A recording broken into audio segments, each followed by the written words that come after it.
Bentar aja, nggak sampai 3 menit saya kira. Ya, silakan Ya, Pak Didi. terima kasih. Saya langsung ya, eh, yang terhormat pimpinan dan rekan-rekan Komisi 11, terima kasih Kepala BPS dan LKPP. Jadi begini, saya kaitkan dengan isu kenaikan BBM. Ya, saya kaitkan, tetapi persoalannya setelah isu kenaikan BBM ini. Jadi pertanyaan saya singkat saja ya. Selama ini BPS, jadi saya tujukan BPS. Saya ingin menanyakan ya, selama ini kan memberikan masukan pada pemerintah ya mengenai penyaluran bantuan sosial, bisa BLT, bisa bantuan apa tuh upah dan lain-lain sebagai bantalan sosial. Nah, saya dalam diskusi publik beberapa waktu lalu mendapatkan info, saya pikir ini penting sekali ya, karena info dari kata konon dari BPS yang menyatakan penyaluran BLT ya, bantuan sosial ke Papua itu yang efektif hanya 1%. Ya, ini mohon konfirmasinya. Lalu ke Maluku hanya 8%. Dan secara nasional 40-an%.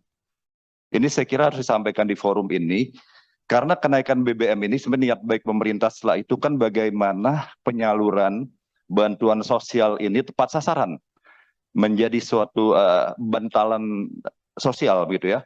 Nah, kalau isu ini memang benar, selama ini apakah BPS ini telah mengingatkan, memberikan input, masukan mengenai hal ini?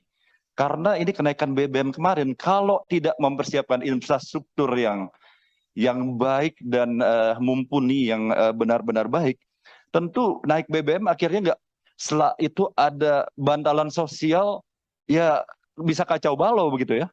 Akan kacau karena selama ini kan input pemerintah bukan hanya BPS ya, ada lembaga lain ya. Tapi data BPS kalau memang benar, saya ngeri sekali nih.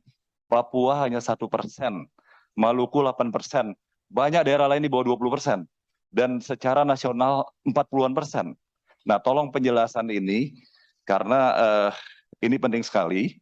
Jangan sampai BBM naik, bantalan sosial tidak tepat sasaran, ini publik akan sangat kecewa. Ya, BBM sudah naik, publik bisa lebih marah lagi. Nanti publik sudah marah karena BBM naik, penyaluran bantuan ke depan jadi masalah, ya kebayang bagaimana kemarahan publik ke depan. Mungkin itu saja, pimpinan. Terima kasih.